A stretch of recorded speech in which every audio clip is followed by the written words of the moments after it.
Willkommen zu einem neuen Video auf meinem Kanal. Ja, meine erste Record Fair in Hertogenbosch oder Den Bosch, wie auch immer man den Ort nennt, in Holland, ist beendet. Ich bin Sonntag wieder zurückgefahren. Ich hatte ein 3-Tages-Ticket mit diesem Freitagsticket. Da erzähle ich euch gleich ein bisschen zu was. Ich habe nur 2 Tage genutzt. Ich hatte kein Geld mehr am Samstagabend. Es hätte keinen Sinn mehr gemacht, am Sonntag nochmal hinzufahren. Ich hätte natürlich noch mehr filmen können. Dafür hätte ich dann Zeit gehabt. Aber wir wollten dann auch echt wieder nach Hause. Es war anstrengend. Und man war die ganze Zeit auf dem Bein. Und ich war einfach durch und war froh, dann auch wieder zu Hause zu sein. Ich werde sicherlich irgendwann nochmal hinfahren und werde dann nochmal mehr filmen. Weil es tut mir fast ein bisschen leid, dass ich ein paar Szenen habe, die werdet ihr am Ende dieses Videos sehen, ein paar Fotos, ein paar Szenen, die ich dann von der Messe gesehen habe, weil man kann da einfach auch nicht richtig filmen, man wühlt da durch und ja, nach dem Intro erzähle ich euch gleich mehr.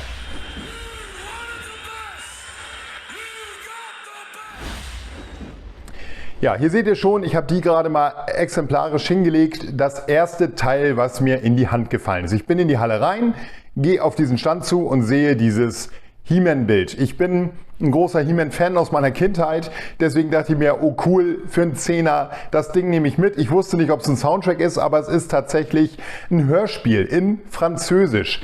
Aber das Teil ist wirklich ja, wunderschön. Man sieht es hier mit so Bildern drin, ist halt der Film He-Man und She-Ra, das Geheimnis des Zauberschwertes.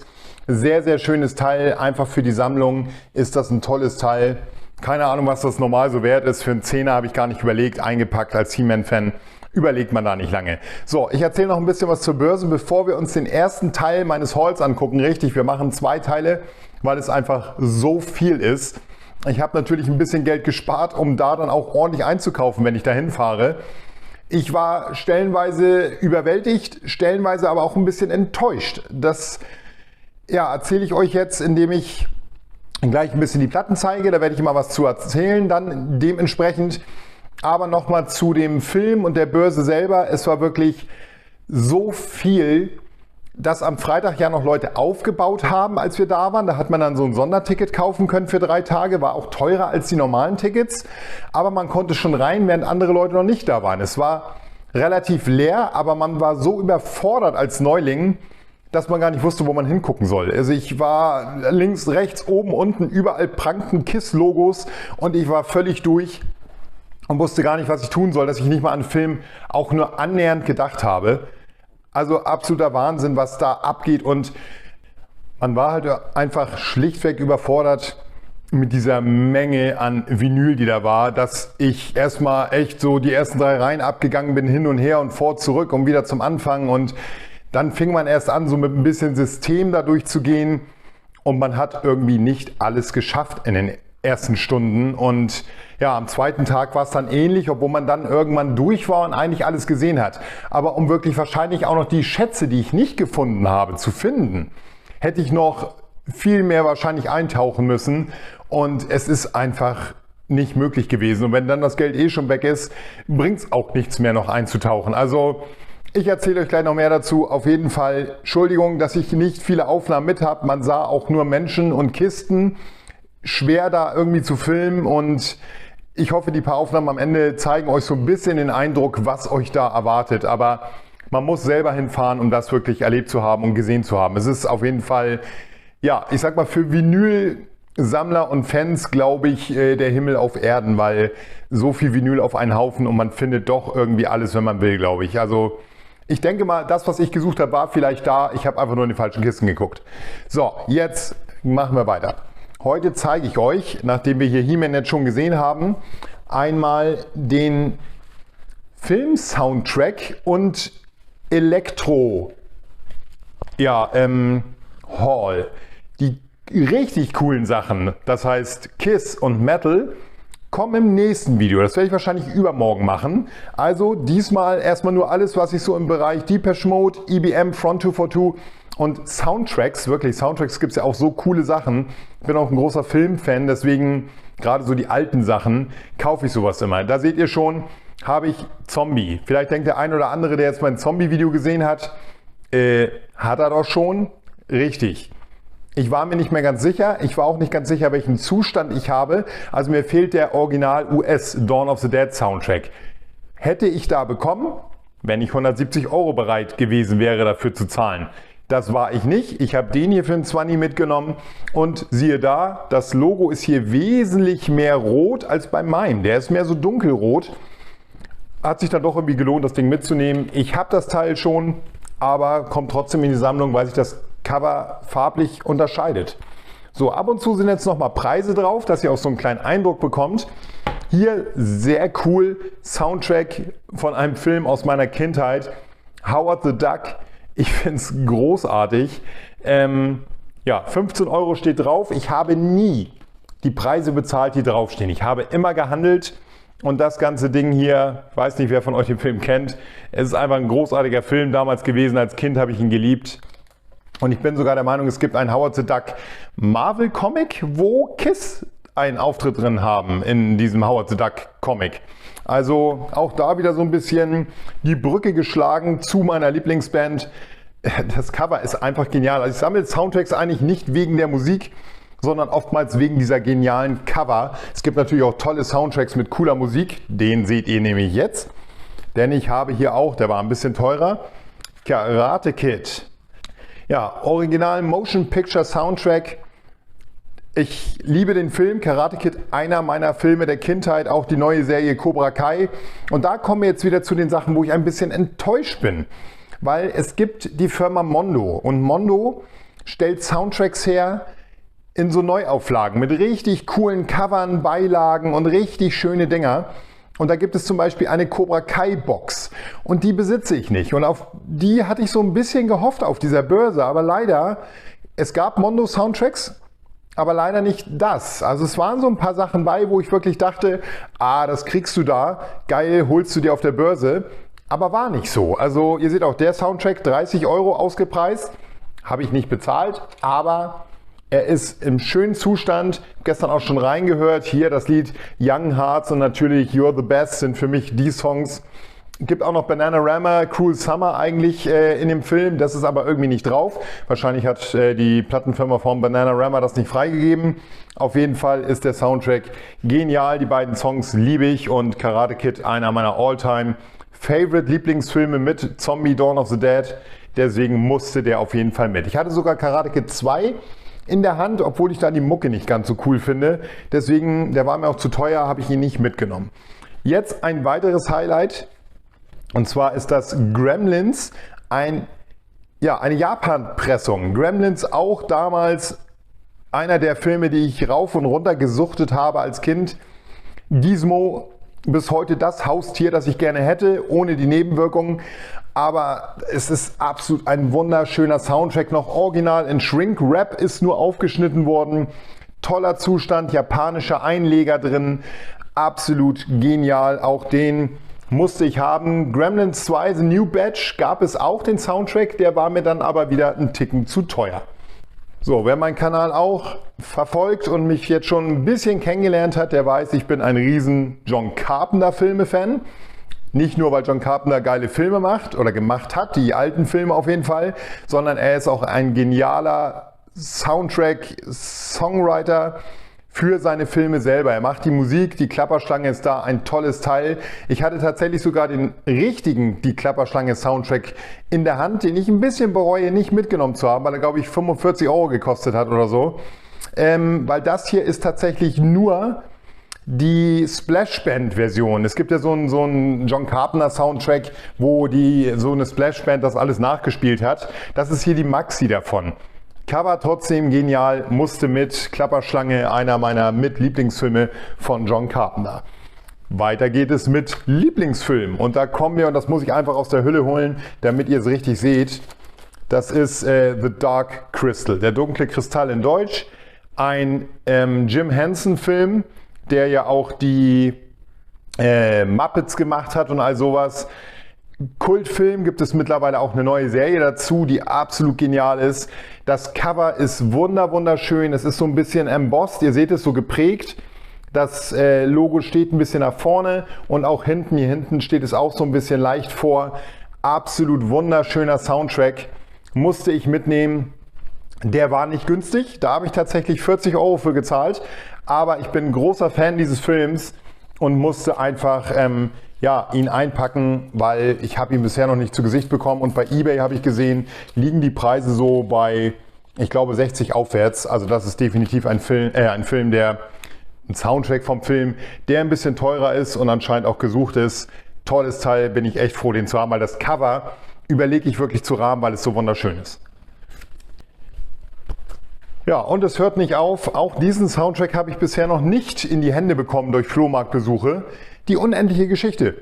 Das ist natürlich auch ein knaller Film gewesen in meiner Kindheit.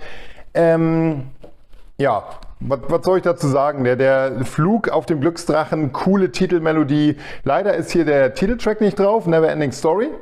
Das Lied von Limahl. Das ist hier nicht mit drauf, aber es ist halt der Original-Soundtrack mit den ganzen Musiken aus dem Film, Titeln aus dem Film, Musiken, was ist das für ein Wort? Also mit den ganzen Titeln aus dem Film und das Teil auf jeden Fall auch ein absolutes ja, Highlight. Bin ich auch froh, den bekommen zu haben. Hat ja, nicht viel gekostet, ihr seht es, 9 Euro, toller Zustand, da kann man nicht meckern. So, jetzt kommt ein Teil, da habe ich noch einen anderen bekommen, einen Soundtrack, da steht 30 Euro drauf. Habe ich schon gedacht, nee, nicht für den Preis, obwohl es eine tolle Picture Disc ist und nicht nur eine. Ich bin großer Spider-Man-Fan auch, habe ja die ganzen Comics von damals bis heute gesammelt oder ja, sammle sie immer noch.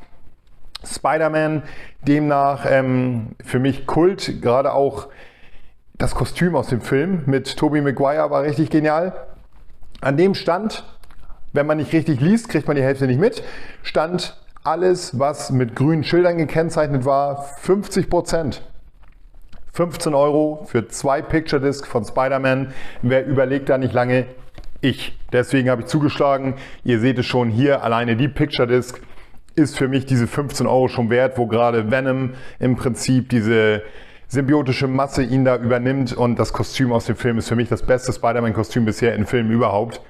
Absolut genial. Auf der anderen Seite ist noch der Sandman drauf. Die ist allerdings nicht ganz so schön, die Seite, weil man da kaum was erkennt. Aber so die 3 Bilder hier sind schon absolut 15 Euro wert gewesen. Toller Soundtrack. Ist richtig schön. So, weiter geht es. Das geht jetzt so ein bisschen in Richtung Mondo. Auch da seht ihr, das Teil ist aus den USA 2015 erschienen. Creepshow, hier schließt sich wieder der Kreis mit Zombie. George A. Romero und Stephen King haben zusammen Creepshow damals gemacht. Tom Savini, der auch in Dawn of the Dead mitgespielt hat, hat die Effekte gemacht. Absolut cooler Horror-Kurzgeschichtenfilm damals gewesen. Unter anderem, ihr seht es hier oben, auch der Darsteller aus Die nackte Kanone. Ich komme jetzt gerade nicht auf seinen Namen. John Drabben, irgendwie so hieß er ja bei Nackte Kanone. Ich komme nicht auf seinen echten Namen jetzt. Der hat ja auch mitgespielt. Stephen King spielt selber mit. Genialer Soundtrack. Ist noch ein Bild mit drin und ja, musste ich einfach mitnehmen. Ich liebe Creepshow, auch ein Teil meiner Jugend einfach. Konnte ich nicht dran vorbei. Ja, weiterer Teil meiner Jugend. Ihr merkt es schon, ich habe eine wilde Jugend gehabt, was Filme angeht. Superman, Japan-Pressung. Er hat einen leichten Abriss hier oben. Habe ich aber hingenommen, weil das Ding hat nur 8 Euro gekostet und das Ganze vom Vinyl her noch im schönen Zustand mit Obi. Superman 2 Soundtrack konnte ich einfach nicht liegen lassen, musste ich mitnehmen. Sehr, sehr schön. Es war auch noch einer da, der besseren Zustand hatte. Das war ohne Abriss, der lag dann aber gleich bei 25 Euro. Und da dachte ich mir, nee, komm, der Abriss, das reicht mir so. Aber dann mein Highlight, ich muss es aus der Folie holen. Das Teil, jetzt noch eine witzige Nebengeschichte. Viele von euch wissen es vielleicht, aber Angelo Kelly von der Kelly Family ist ein Vinylsammler. Und Angelo hat auch immer einen Stand auf der Vinylbörse und war dieses Jahr auch wieder da und hat mit seinem Freund, der mit den Stand hatte, dieses Teil, Superman The Movie, das Ganze für 20 Euro. Und für mich ein absoluter Knaller, als ich es geöffnet habe. Guckt euch bitte dieses geniale Bild an. Ich meine, es gibt 2 Leute, die wirklich Superman sind und das war Christopher Reeve und heute Henry Cavill. Also krass, da musste ich das mitnehmen. Das Bild ist absolut der Kracher und da konnte ich nicht dran vorbei. Und für 20 Euro eine Doppelvinyl, der Superman Soundtrack, der wunderschön erhalten ist. wirklich absolut Knaller. Muss ich noch mal gucken, dass ich den noch mal ein bisschen überputze mit Micellenwasser, aber das Ding sieht richtig gut aus. Angelo Kelly, ein absolut entspannter, netter Typ. Haben uns auch noch kurz unterhalten und falls er das hier sehen sollte, ich habe ihn auch von meinem Kanal erzählt, Grüße gehen raus, war sehr, sehr nett, dich zu treffen und ja, total sympathisch, haben ein tolles Foto zusammen gemacht, war sehr, sehr cool, sich mal kurz mit ihm zu unterhalten. Dann hier weiteres Highlight, Mad Max 2, der Vollstrecker, auch hier wieder der Film meiner Jugend. Der erste Mad Max Film war schon cool, dann kam Mad Max, der Vollstrecker und ich habe den Film einfach geliebt. Absolut genialer Endzeitfilm. Soundtrack musste ich mitnehmen, 23 € habe ich auch nicht bezahlt, wurde natürlich auch ein bisschen Rabatt gegeben und das ist absolut ein Kracher. Ich habe den Film damals so geliebt. Es gab auch den Mad Max 1 Soundtrack bei einem italienischen Stand, glaube ich, da wollte ich eigentlich auch noch mal hin, aber der war dann irgendwie um die, ich glaube 40 €. Ich hätte ihn auch gerne gehabt, aber irgendwann wird er mir noch mal in die Hände fallen. Mad Max 2 auf jeden Fall die bessere Wahl, weil der Film ist absolut mein Highlight der Mad Max-Reihe. So, die Soundtracks kommen jetzt langsam zum Ende. Es gibt eine Neuauflage von Zombie, dem Soundtrack. Und wer muss natürlich einen neuen Zombie-Soundtrack kaufen? Ich, weil ich liebe einfach diesen Film. Es ist mein absoluter Lieblingsfilm, muss ich sagen. Also Dawn of the Dead ist wirklich, glaube ich, der Film, den ich am meisten auch fast geguckt habe und am geilsten finde. Und dieses Teil hier, allein dieses Bild hier vorne drauf ist ein Knaller. Und dann mit dem Obi, ihr könnt das aufklappen, dann habt ihr hier drin wie so einen großen Kaffeefleck die leere Mall. Absolut krass. Und ja, so sieht er hinten aus. Und dann haben wir hier noch drin, ich zeige euch den jetzt mal wirklich auch ein bisschen von innen, weil er wirklich so hübsch ist. Guckt euch das an, ihr bekommt hier so einen Bogen dazu, wo so eine Figuren zum Raustrennen bei sind. Und da haben wir hier den Zombie da links, hier haben wir Tom Savini, dann haben wir hier Fran von hinten, wir haben Steven als Zombie, wir haben ja eine Axt, wir haben hier diesen Typen aus der Anfangsszene im TV-Studio, hier den Hare Krishna Zombie, den Nurse-Zombie oder die Krankenschwester und ihn, der die ganze Zeit die MG hin und her trägt, die er klaut, wo sie in diesen ersten Einkaufsladen rennen. Hier noch ein paar liegende Zombies, ein paar Köpfe. Ist das genial. Ich liebe es. Das ist ein Hammer und hier startet das schon cool mit dem Text When there's no more room in hell, the dead will walk the earth. Absoluter Hammer. Soundtrack sowieso ungeschlagen, der beste Soundtrack der Welt. Es gibt nichts Besseres und ja, absolut der Hammer. Guckt euch auch dieses Bild von Peter an. Krass. Absolut geniales Ding. Leider 35 € gekostet. Ich habe ihn auch beim anderen Händler gesehen. Da hat er dann nur 30 gekostet. Habe ich mich ein bisschen geärgert, aber mein Gott, war jetzt nur der eine Händler. Alle anderen haben 35 dafür genommen. Vielleicht hatte das Ding Ditch oder so. Ich weiß es nicht. Meiner ist wunderschön. Genial. So, ich packe das mal kurz wieder ein und dann kommen wir in den Elektrobereich. So, kommen wir jetzt zu Synthie-Pop, EBM. In der Richtung, alles was ich gut finde, da gab es ja diese typischen, ich weiß nicht mal ob das, weil die kriegt man auch manchmal in den normalen Shops zu bestellen, Bootlegs sind oder wie auch immer das hier läuft. Da gab es einen Riesenstand mit massenhaft Sachen von Metallica, Maiden, habe ich was von Kiss mitgenommen und auch Depeche Mode. Und die Preise wirklich 2 Singleplatten, also Einzelplatten, keine Single, sondern halt so eine Einzelvinyl, kostet dann 12 €. Ist wirklich ein Knaller. Und hier habe ich ein Depeche Mode Doppelalbum, auch absolut schön von der Violator Tour, meine Tour, die ich live gesehen habe und ja, für mich die beste Zeit von Mode ist. Die musste ich natürlich mitnehmen. Dann das Ganze nochmal als Single-Vinyl. Special Edition im Yellow Vinyl, das Ganze auch hier echt eine coole Aufnahme. Ich habe vorhin einmal kurz reingehört. Absolut geniale Qualität, allein World of My Eyes, mein Lieblingssong mit von Mode. Sehr, sehr schönes Ding, da habe ich mich auch echt gefreut. Und wie gesagt, für 12 €, was will man da sagen? Das ist ein absoluter Schnapper für so eine Vinylscheibe. Dann hier mal was aus dem Bereich der Kuriositäten. Ich pack's mal aus und muss es euch wirklich zeigen. Ich kannte es bisher nicht, hat mich angelächelt. War da für 10 € in einer Box, ist eine Zeitschrift, hat damals 9,90 € gekostet, mit Depeche Mode drauf. Ein Song ist da ja letztendlich drauf und das Ganze ist halt einfach ein Buch.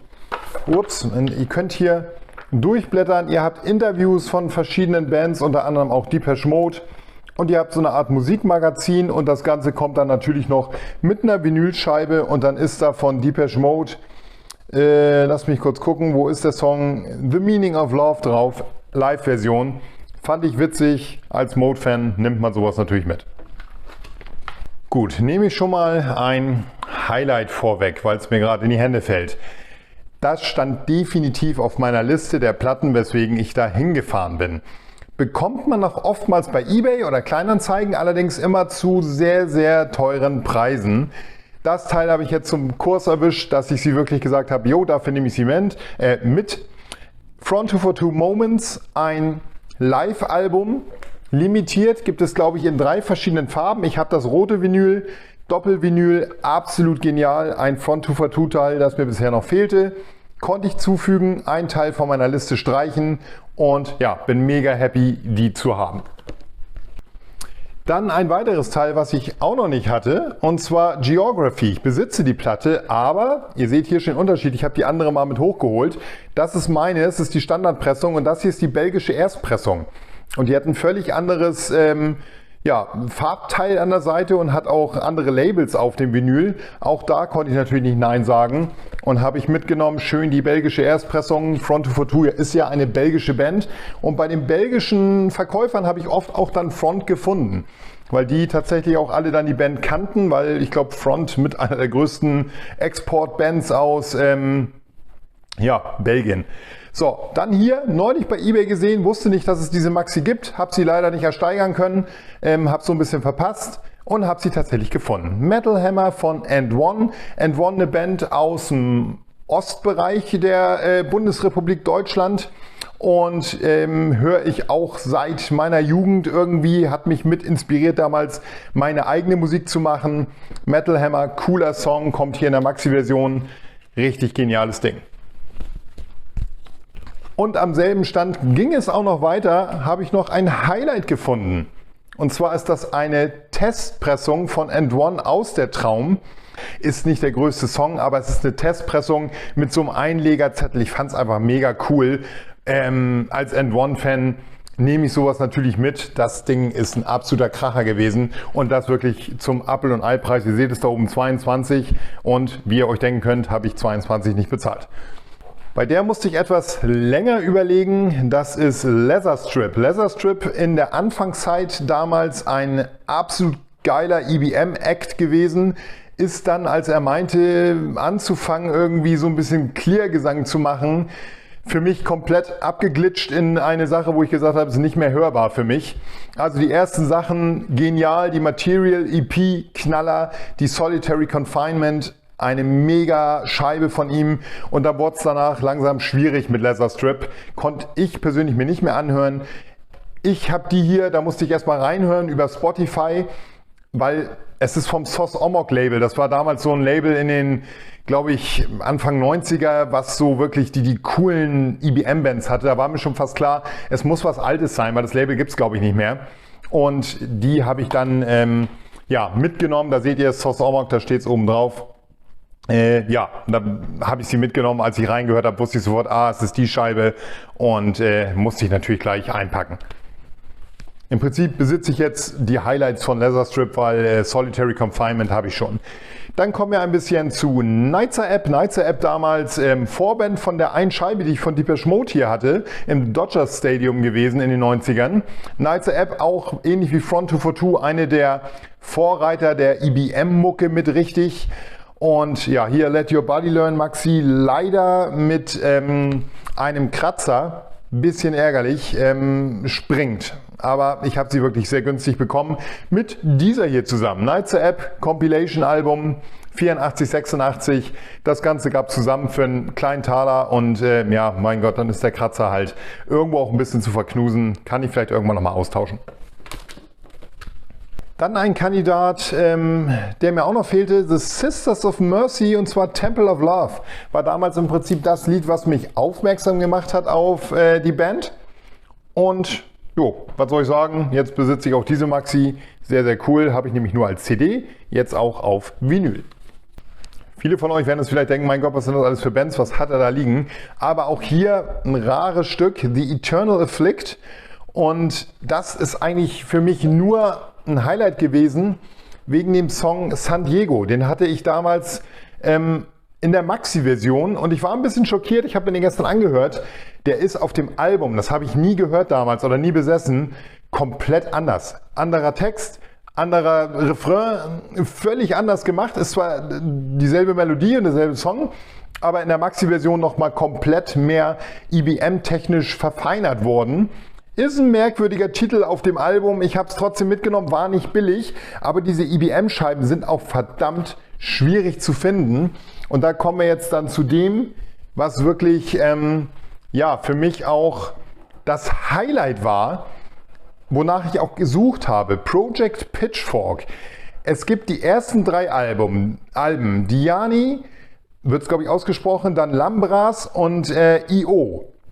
Und diese Alben sind auf Vinyl gänzlich unmöglich zu kriegen, wenn zu teuren Preisen. Und diese hier auch. Das ist die EP, die heißt, wartet kurz, ich kann es euch gleich sagen. Ja, das ist die Psychic Torture, so glaube ich wird es ausgesprochen, EP.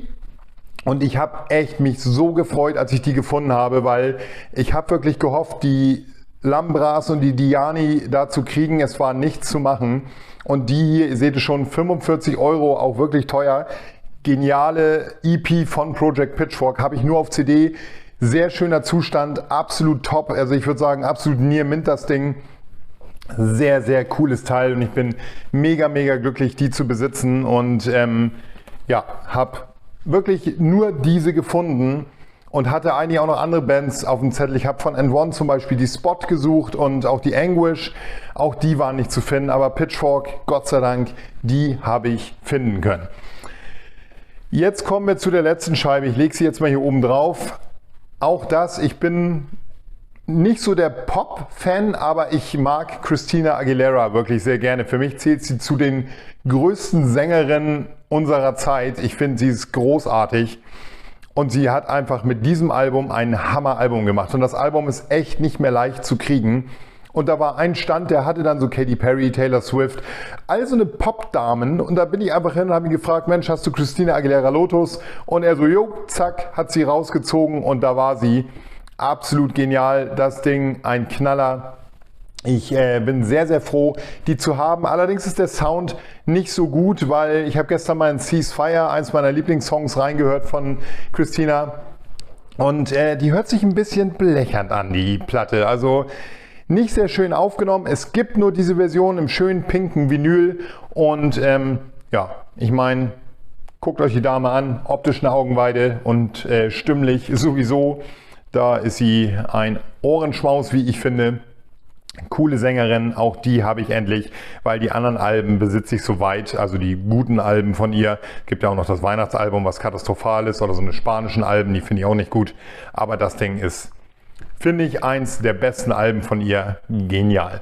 Und das war mein erster Haul. Ihr merkt schon, es war sehr lang. Hätte ich euch alles gezeigt, wäre das ausgeufert. Im nächsten Video schauen wir uns die Metal-Platten an und glaubt mir, da wird es wahrscheinlich für einige von euch auch richtig geil werden. Ich habe mich da super gefreut über einige Sachen, die ich gefunden habe. Ich habe Kuriositäten, die ich noch nie gesehen habe. Ich habe absurde Pressungen mitgenommen. Ich sag nur Korea. Ich fand es einfach so geil, ich konnte das nicht da lassen, weil die Preise auch echt okay waren. Und ich habe ein Teil bekommen, was mich sehr freut, wo ich aber auch ein bisschen im Nachhinein weine. Die Geschichte erzähle ich euch im nächsten Video. Es war jetzt lang genug. Ich hoffe, das kleine Video hat euch gefallen. Ihr seht jetzt noch ein paar Aufnahmen von der Messe. Also wer noch dran bleibt, kann noch ein bisschen mit Musik sich das angucken. Es sind wirklich nur wenige Aufnahmen, aber ich musste einfach da selber gucken und musste das Filmen hinten anstellen. Also es wird bestimmt irgendwann mal einen besseren Bericht geben. Tut mir wirklich leid, ich war das erste Mal da und ich war einfach überwältigt. Mehr kann ich dazu nicht sagen. Jeder, der vielleicht das erste Mal da war und schon da war, wird mich verstehen können. So, ich bin raus. Ich hoffe, das Video hat euch gefallen. Ich hoffe, ihr guckt euch das nächste Video an. Ich hoffe, es hat euch nicht zu sehr gelangweilt, dass es hier nur um Soundtracks und Elektromucke ging. Aber es war einfach ein Knaller. Für mich war es krass, was ich da gefunden habe. Der Stapel hier schon ein Highlight. Der nächste Stapel ist ein Mega-Highlight. Also, keep on rockin'. Tschüss.